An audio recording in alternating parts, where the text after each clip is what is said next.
Hello, everybody. My name is Lisa Rose, and I am the Festival Director for Queer Screen. Before we begin, I would like to acknowledge the traditional custodians on the land of where I am streaming from, the Gadigal people of the Eora Nation, and pay my respects to their elders past and present.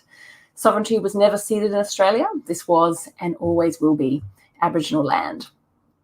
Thank you for joining me here at 10 a.m. on the eastern seaboard of Australia, or all over Australia at different times. It's a perfect time to talk about sex, because you should talk about sex all the time. So I would like to welcome some very special guests who are here to talk about their wonderful documentary, A Sexplanation. We have the writer and director, Alex Liu. Hi. Hi, Alex. And we also have the writer, Leonardo Neri. My apologies. Hi, you can call me Leo. How's it going, everyone? Hey, Leo.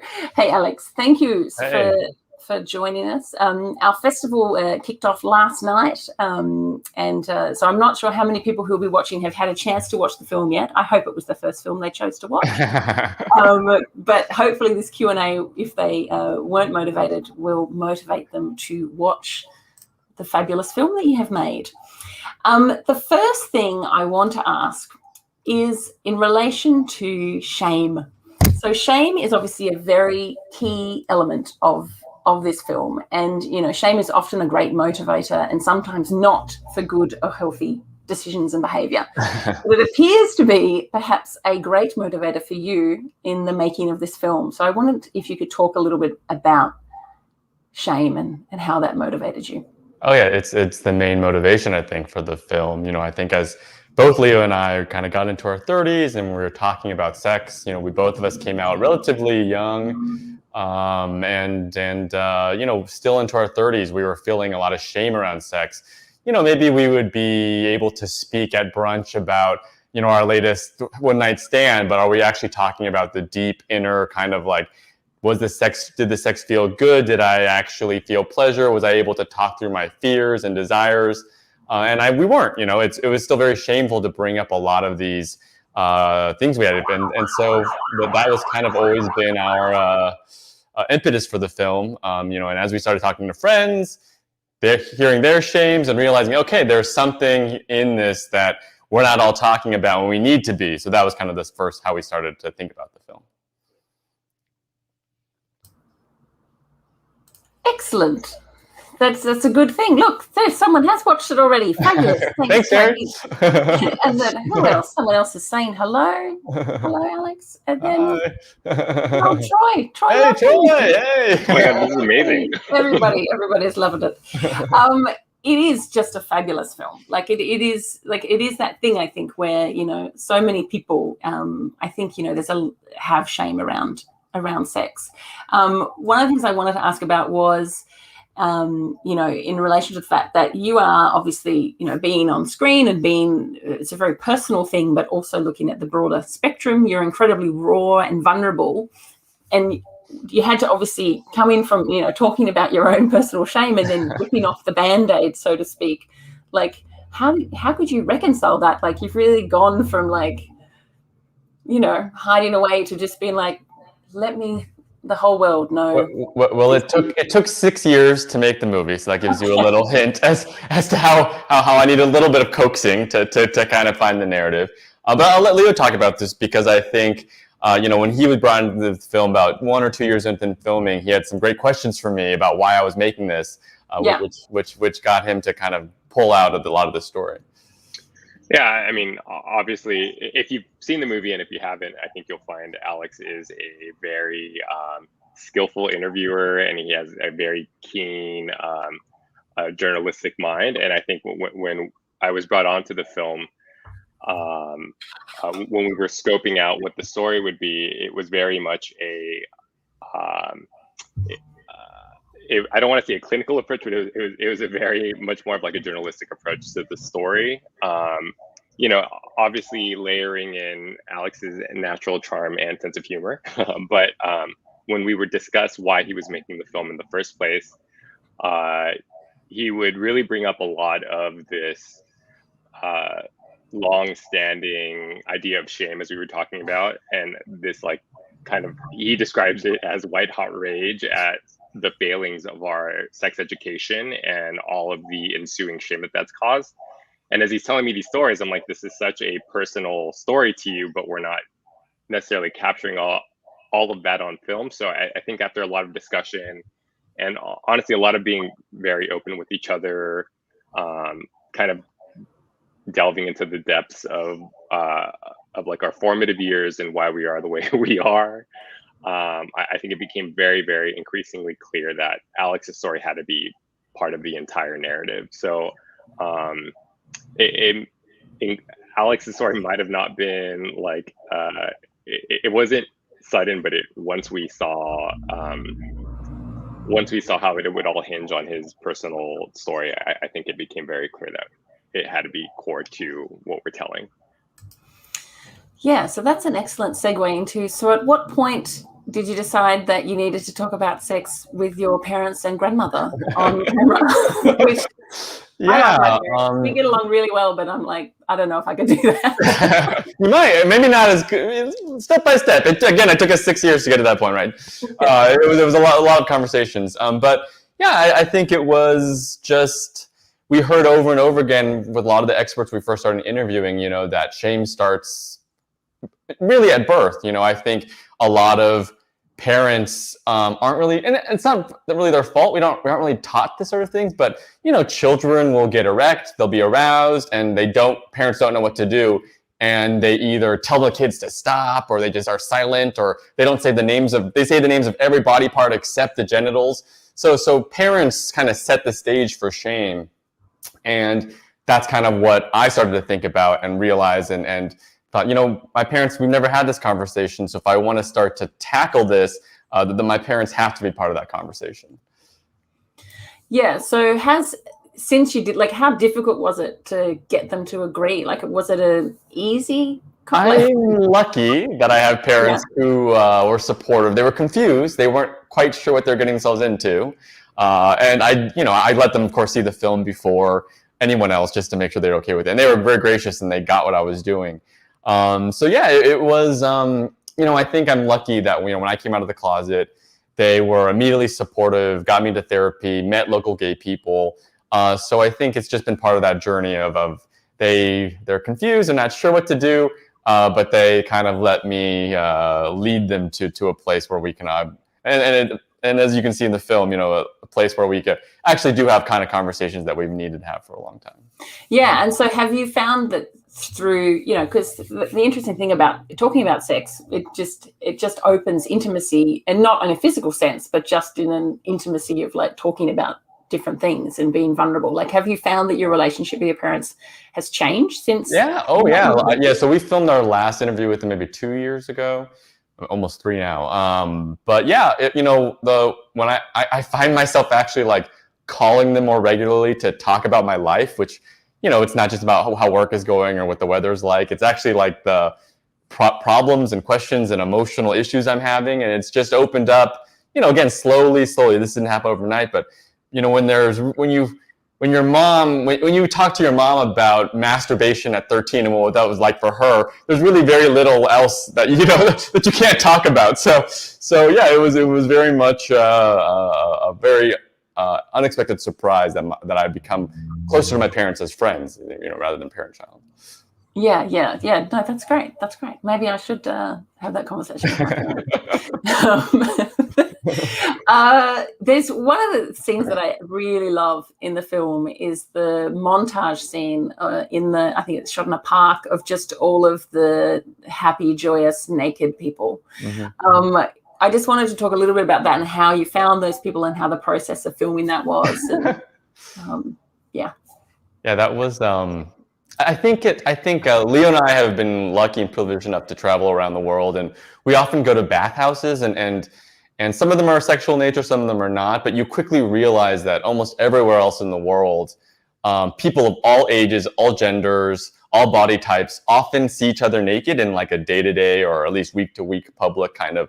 And I'm always struck by the idea of like, the only naked bodies I really see are porn. Like outside of my partners and myself, you know, I don't really, you know, and that kind of really warped my idea of what a healthy body should look like, or what a good body should look like. So, you know, we just heard so many stories of women, especially, who told me like they've never looked at their genitals before. They just have never, because they're ashamed about it, they're embarrassed about it, they aren't comfortable with it. And so it really was an idea. It was an homage to this idea of how beautiful it is to have a body, regardless of what it looks like, a body that can actually let you experience pleasure. And then that was something that is just so crazy. And just the wonder of the human body, rather than the shame of it, which is how we often feel about our bodies. Yeah, for sure. Look, Bowden watched it as his opening night pick. That's the beauty of an on-demand festival. Thank you. Your own opening night film. But yeah. So. But to also answer your question, that was filmed at Lupin Lodge in the Bay Area. Some very, very gracious nudists that we slowly had to. It took a while to get them to understand what we were trying to do. But yeah, there's a nudist resort out there, and we searched far and wide for all these nudist communities in California to come one weekend and shoot that montage with us. Well, one of the things that is interesting, because like you talk about how, you know, you only see naked people at certain places. Like my wife spent 8 years living in northern Germany, and she was like, you know, they go to saunas and they're just the beach, like outside, and yeah. Exactly. There's just nudity. But it is that thing of like, you know, obviously the film is obviously quite American focused, but is that the fact that maybe you need to make a sequel where you're actually looking at how it is perceived in various places all over the world, because I think so much of your perception around sex is to do with where you happen to be and your station in life and your culture or your country or your religion or your family. And I think it'd be fascinating to be able to compare what it's like in different places. So yeah, give me an idea. I recommend if you can travel and if you can, you know, just see how other people express sexuality around the world, it really does, I think, help you become more okay with who you are, because you realize there's just, you know, like we see in the film, you know, 7.8 billion people means, you know, 7.8 billion distinct sexualities. Yeah, for sure. And so how has the film been received? Like, have you been able to travel with the film at all in a pandemic, or is it basically just StreamYard and Zoom? Like, how's it been going?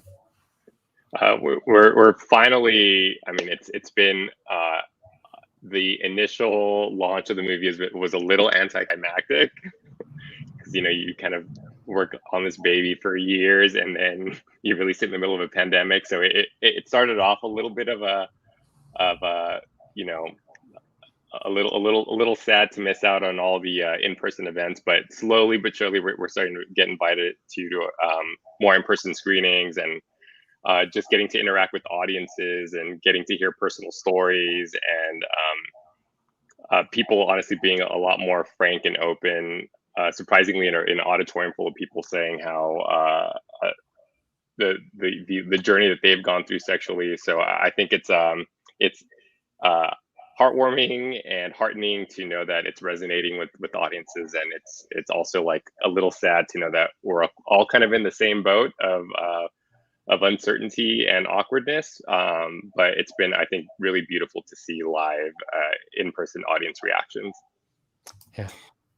The best reactions we get are from couples who've been together for decades and tell us, you know, like, we talked about something we've never talked about forever in our relationship. That's been the kind of most overwhelming, still difficult to process, but that's just been a really great response we've gotten.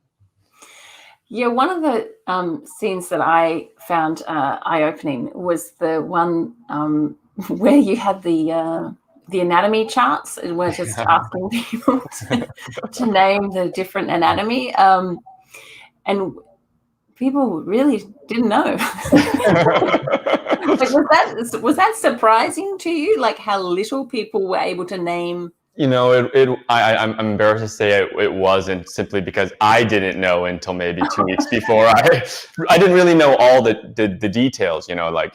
Yeah. You know, and so it's because it's just not something, I don't know. I don't remember really getting taught it, and maybe it's just me being a gay man.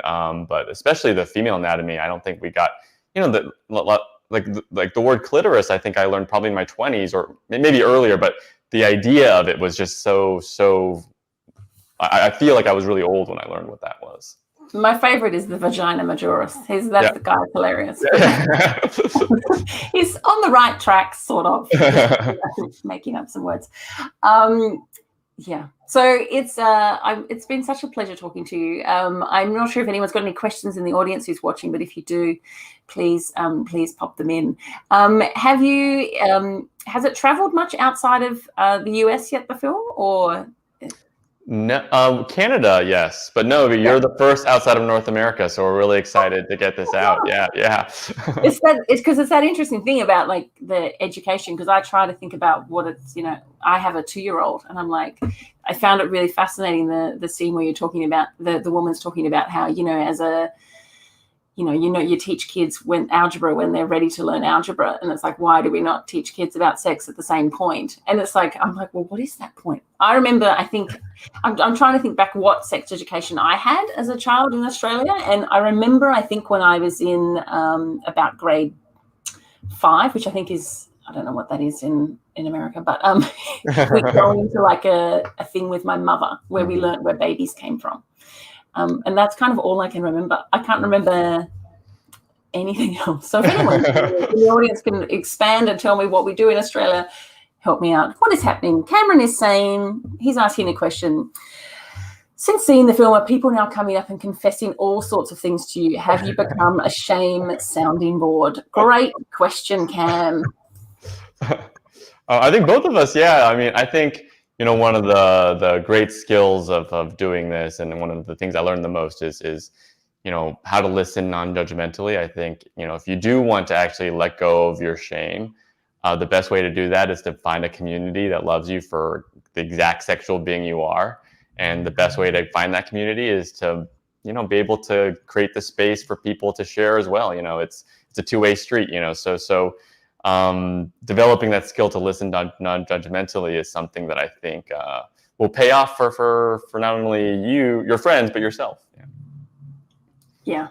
I'll kind of echo that in terms of like, we started off the conversation on the topic of like shame, and through making the movie, I think we realized through making the movie, the flip side of that is connection, and ultimately this is about creating that open line of communication so that the people that are actually close to you in life can, you can establish more of a personal, close relationship. And a lot of that is just closed off because of silence. So just being open, being free, embracing all of your humanity. Yeah. Absolutely. That is a wonderful motto for life. I would like to thank you both so much for joining us to expand a little bit on your fabulous film. I am going to throw to the trailer now, so people can watch that very peppy and exciting trailer. And yeah, thank you both so much. Thank you for having us. Thank you so much. My absolute pleasure. Thank you. How do you define an orgasm? Define that for me, sexual being. How do you define sex? Hi, I'm Alex. America raised me to be ignorant about sex. The vulva? I think that's what that is. It's not the vulva. Vagina majoris? The vagina minoris? Not quite. No? Did you ever think you had to have a sex talk with the kids? I always thought Dad should do it. We don't wait for people to say, I'm ready for algebra. We introduce that when they're developmentally ready to take on algebra. Ovaries. The cervix. Fun erection. Clitoris. But in America, comprehensive sex ed still meets a lot of resistance. They should stay out of sex. That belongs to the family. But if you, your parents, and their parents never learned to talk about sex, how do you learn to talk about sex? So, at 36 years old, I'm finally going to confront my fears head on. For the prostate stimulation, put it in deeper. You're probably wondering why I came to you. Yes, I was wondering, Alex. I do have a lot of sexual thoughts that I that doesn't seem right. I think it's time to start asking some questions. For starters, what the America? There's probably going to be poop.